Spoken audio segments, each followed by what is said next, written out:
Assalamualaikum everyone. So today we're actually going to be responding to an email. The reason why we decided to share our answers to this email in this video is because this email was so heartwarming.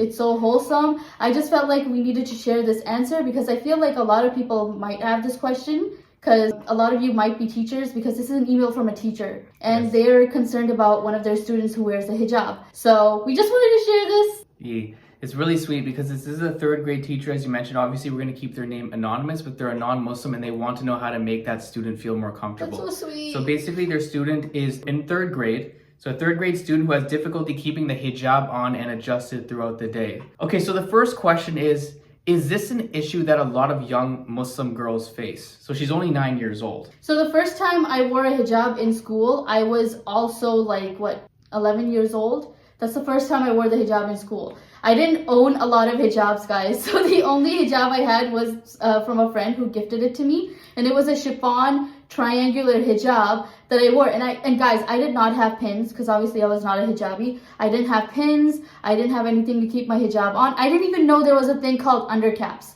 I had no idea. I thought that didn't even exist back then. So the way I wore my hijab the first time I went to like my 6th grade class was, okay, you can think of this as a triangular hijab, right? Let me take this hat off. You guys can see what my head looks under my hat. So this is how I did it. Like, I just wore my triangular hijab like this. And then these two pieces, I would just make a knot. Like... That's it? That's it. I've seen that though. That's what I used to do. That's how I went to school. Okay, and the problem with this hijab style was that my hair kept coming out.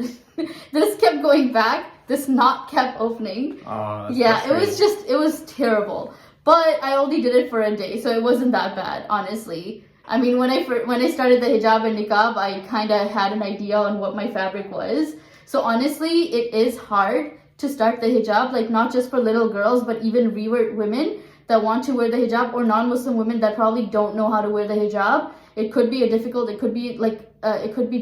it could be a struggle. So I would say the fabric that fits with you, you'll get there and you'll find it, because it's really hard, but it happens. Like, yeah, you said practice makes perfect. You'll just have to find your fabric. Like for me, I found my fabric and it's jersey. I absolutely love jersey hijabs because I can wear them in summer and I can wear them in winter and they stay on. They do not move. So whatever your fabric is, whatever you're comfortable with, you'll find it, guys. Okay, so basically in summary, practice makes perfect in terms of how you tie it and the fabric as well. Yeah, don't do this, guys. Don't do this. Another style I used to do was, hang on. So I would take these two pieces in the back and just make a knot back here. That doesn't work? Make a knot back here. I mean, it didn't, because like this whole area was exposed. It's supposed to cover down here too. Yeah, you're supposed to cover like your chest area as well if you can. So yeah, no, that did not work for me. Let's say the teacher wants to assist the student gives permission for them to help them, right? Yeah. Does it matter if the teacher is, say, a born female or born male? Like, how does that work?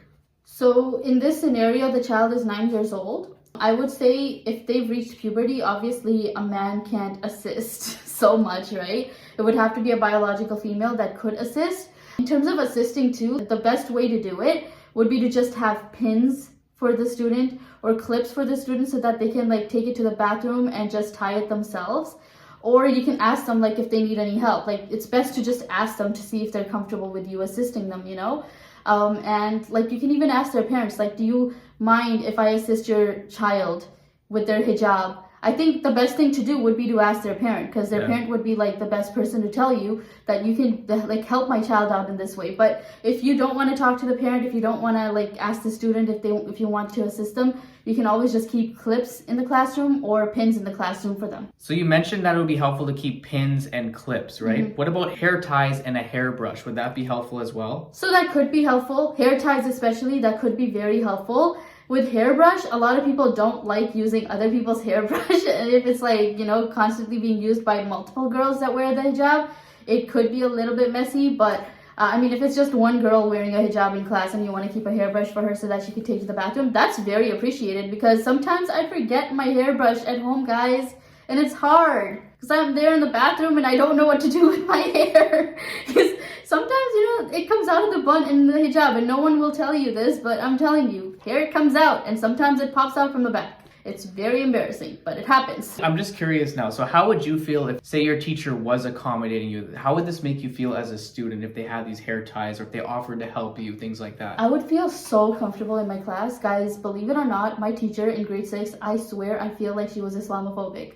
I don't think she liked me at all. I was Muslim, I wasn't that practicing, but I did reject certain things she made me do. Like, she tried making me sit next to guys, and I wasn't comfortable doing that, but she forcefully did that only to me. Like, I was the only girl in my class that had to sit next to a guy. All the other girls got to sit next to one another. And she would purposely partner me up with boys. It made me so uncomfortable, and I can never forget that teacher. Probably the worst teacher I've ever had in my life. Yeah. Let's just say that. So if a teacher is putting an effort into emailing us and asking us what they can do for their student, that is already so beautiful to me.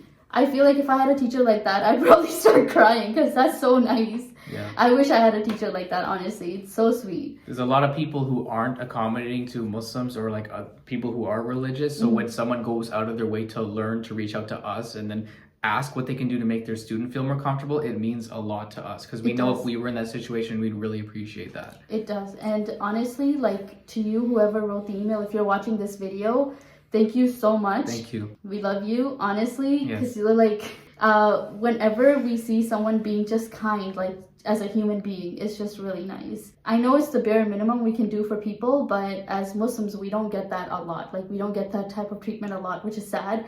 So whenever we do get this type of treatment, it's very appreciated. Thank you. And one more thing to add is, guys, if there's ever a reverse situation where we need to accommodate for someone else's needs, as long as it's within the realms of our religion, we would do anything we can to be accommodating to you guys as well. It's very important for us to learn about other beliefs and be respectful to you guys as well. Exactly. Now we have a question for you guys. What is something that a teacher could do for you in the classroom, for example, or in a work setting to make you feel more comfortable based on your beliefs? Let us know.